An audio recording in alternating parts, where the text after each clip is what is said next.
Wedding scene, I was like, man, this every time a black movie got a wedding scene in it, bro, it's Yeah. always fucking terrible.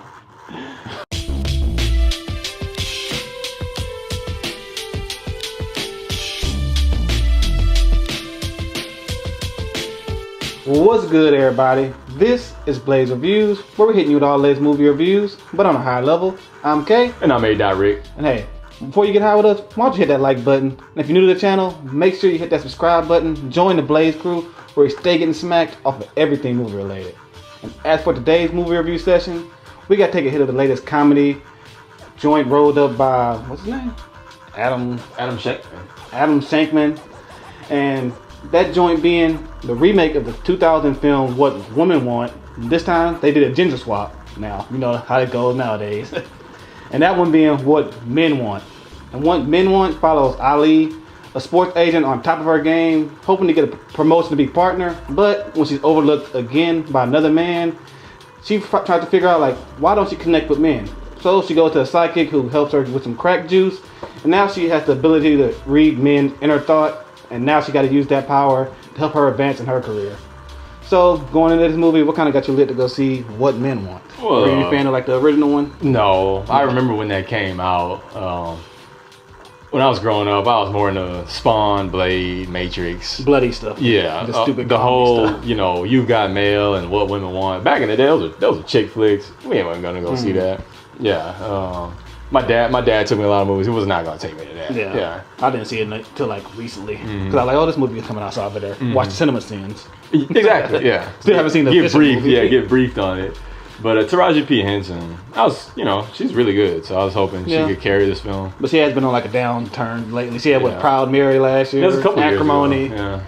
Yeah, Acrimony. Well, you can't. She was with Tyler Perry. Nobody can work with Tyler Perry. Yeah. And that's why I was kind of getting with this kind of vibe from this movie. I was like, oh, it's going to be another one of those Tyler Perry or Night School kind of movies. That's going to be on my top 10 worst movies of the year list. But was it? Or was What Men Want actually a good comedy to start off your year?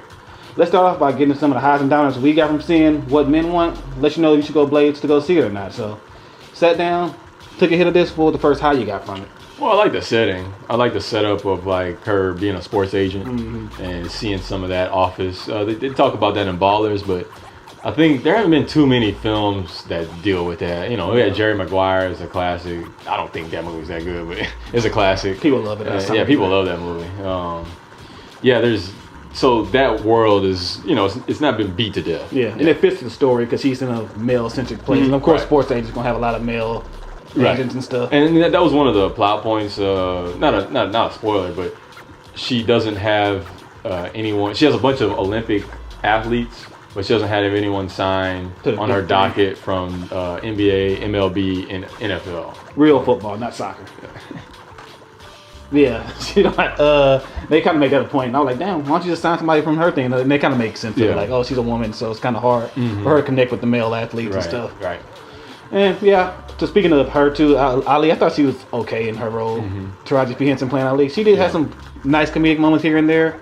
There were some times where she tried to like do some ad-lib and shit. Yeah, there were some times I was like, man, like, her comedy chops they're not very well developed. She felt like she was doing some Kevin Hart impersonation at some time. I like it felt like to me she was just trying to challenge herself with this role rather than like go into something she knows she could do. Yeah.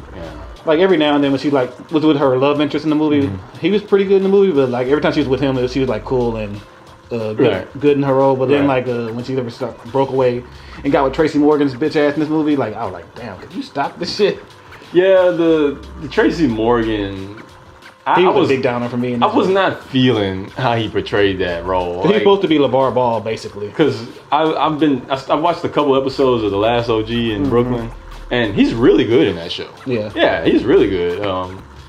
I'm never down on Tracy Morgan. I think he does his own thing, but in this film, in What Men Want, he was just such a tacked on like thing. It was so out of place. Necessary. Yeah, it was so out of place, and I felt like his role kind of fluctuated. Like I thought he was going to be like the standoffish dad, and but he was really cool in some, to the other characters. For the majority of the movie, he was like really chill. I was like, okay, so what? He was just there to make some cheesy ass one-liners every now and then. Yeah, because he was supposed to be LeVar Ball. Like they didn't even try to hide that shit. They were like, yeah, his dad's coming out. Like, oh, he's gonna be LeVar Ball. Yeah. Oh, he's LeVar Ball. Okay. And his son was supposed to be Lonzo. I guess it didn't say shit. Looked sorry. But his son got picked in the first round, in the first pick, and not Lonzo. Yeah. And speaking of like how his character wasn't really needed, I think there's like a lot of stuff in this movie that wasn't needed as well. Like this is a 2-hour-long movie, and this movie felt 2 hours probably because of all the plot points they had. They had like 4 different plots lines going, and while you can't always cut everything because you're trying to balance out the film. The plot point with Ali's friends, that entire thing, to me they were trying to emulate some girls trip vibe because they even had some of that, like with the bachelorette party and stuff. Yeah. And I get like that's how Pinch. I guess it's Pinch 1. That's how they introduced Pinch 1, but they could have done that some other way, and they could have taken all of the girlfriends out of that. Yeah, they really weren't needed at all. Yeah, because like the wedding scene, I was like, man, this every time a black movie got a wedding scene in it, bro, it's always fucking terrible. Like, because what it is, like, she's challenged, right, and then she's given these abilities, and then she does kind of well at first, then she hits rock bottom, and then she has to reconcile.